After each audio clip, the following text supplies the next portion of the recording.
Alright, so we have our first PhoneGap application built, and I know it's not much, but it is in fact a PhoneGap application, and it utilizes the device API. It's given us messages about the device we're using, and some of these are undefined. I would think that maybe that's because we're not on a real device.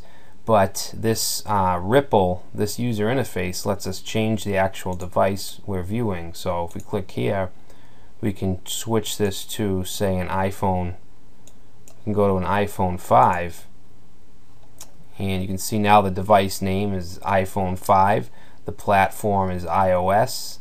The device version is 6. So this can change depending on which device you're looking at it on. So what I want to do is show you how to actually export this into an APK file and install it on your phone. So the first thing I want to do is I just want to add just a heading to the page. So we'll give it an H1 heading, and we'll just say my device info. So if we save that, reload. Okay, so now we've already uploaded this app into our Adobe Phone build.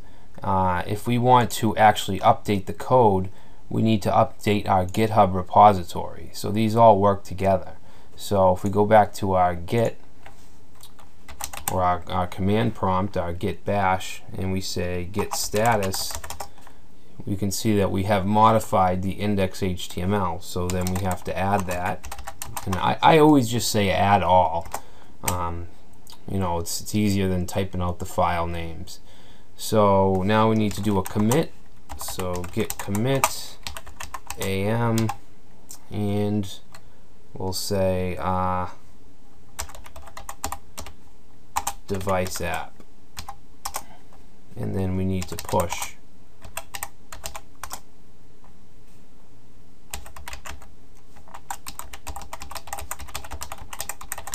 And I think the reason that I'm having to type in my login every time is that I have multiple GitHub accounts, and I use them all on this PC. So you probably won't have to do that.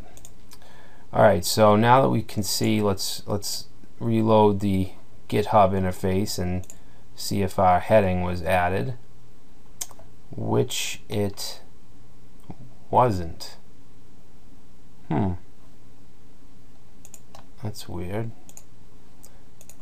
Did we get, oh wait a minute, permission to is denied to Tech Guy 1. Huh. Oh, I typed the wrong email address. Alright, let's just do this over. Add, commit, push.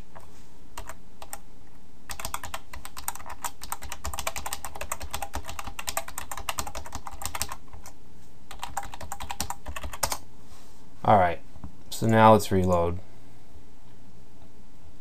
And now you can see we have that H1 tag. So now we can go back to build and just click on update code and click on pull latest. And what this is doing is it's pulling the latest repository from GitHub.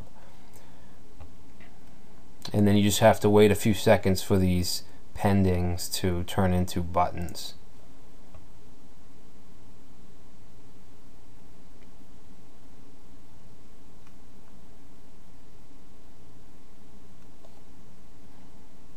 You can also scan this QR code with a QR application as well, and it should, and I don't know if it installs the app or if it just brings you to the app page. But what we want to do is click on this APK file, which is an Android app file, and I'm going to save that.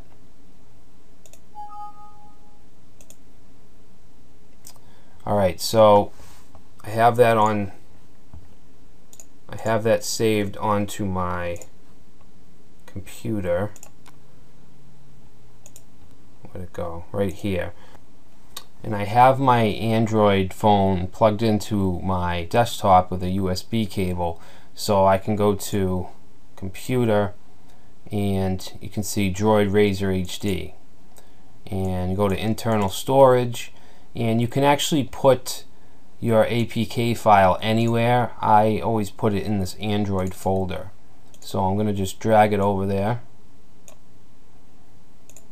Alright, so now what I need to do is go to my device and download an APK installer, and then we can easily install the application. So I'm going to stop this movie now, and I'll continue. I'll try to use my webcam to show you guys what I'm doing on my phone.